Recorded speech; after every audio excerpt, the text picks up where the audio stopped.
I grew up basically worshipping the horrible histories books, but I never crossed over into the horrible science. It's only in the last kind of few years that I've become particularly interested in science and all things weird. When I saw that Horrible Science was on Amazon Prime, I thought, let's just give it a go and let's see what it's like. The Horrible Histories episodes in the film, although aimed at kids, are pretty good fun.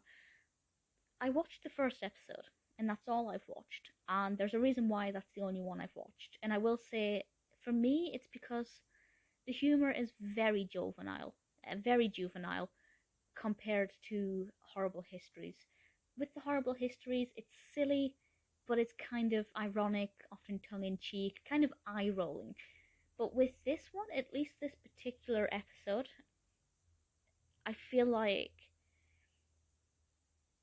it's just a little bit too silly and a little bit too, I was going to say crude, but maybe that's not quite what I mean. Um, it's a little bit silly, which obviously if you're a very young child, it will help to make science engaging. But if you're just looking for something that's funny, then this is not something that I got out of this. Now, I do want to point out that this episode, Gruesome Guts, is listed as the first episode on Amazon Prime. It's possibly not the first episode, as IMDb lists it as episode 6, so I will try and put a full list of episodes in order in the description if I find somewhere that I can trust. IMDb is usually pretty trustworthy. But this episode was directed by Simon Gibney, written by David Armand, and interestingly stars Alexander Armstrong as Tannoy. Hadn't expected that. Ben Miller as McTaggart. and interestingly, this is one feature that I really liked. Marcus Garvey is Louis Pasteur, which I think is pretty awesome.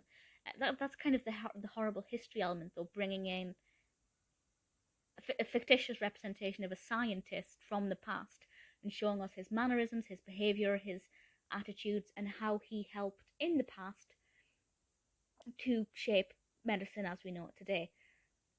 The fact that that was my favourite segment kind of backs up the fact that I think this is not like Horrible Histories, but when it is, it's good.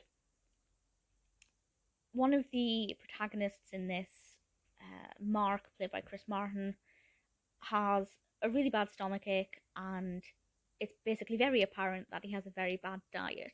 And a lot of the episode is discussing what happens to food when we eat it, and also the different kind of germs that you can get. There is a pretty funny sequence where they're kind of supposed to be like Italian mobsters, don smallpox and don diphtheria or whatever. I can't remember, but it's a battle of the germs, and I found that quite interesting. So it's very informative, but I do think also at the same time that particular sketch, there were a lot of very complex medical names, and I feel like at that point, the young child is not going to be able to engage with it. It's not just Don diarrhea or whatever. It's Don dysentery.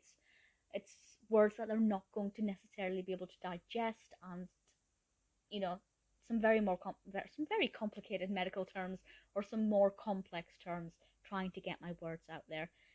It is fun and silly for the target audience, which is obviously the point of the show. That's ticking all of the boxes.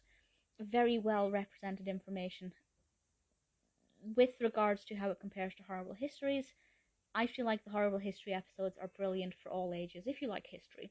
This one I feel like not so much the case. A lot of the information is quite common sense. At least with this one episode, that may be different. If you know that it's different for other episodes, feel free to let me know. Maybe eventually I'll check it out.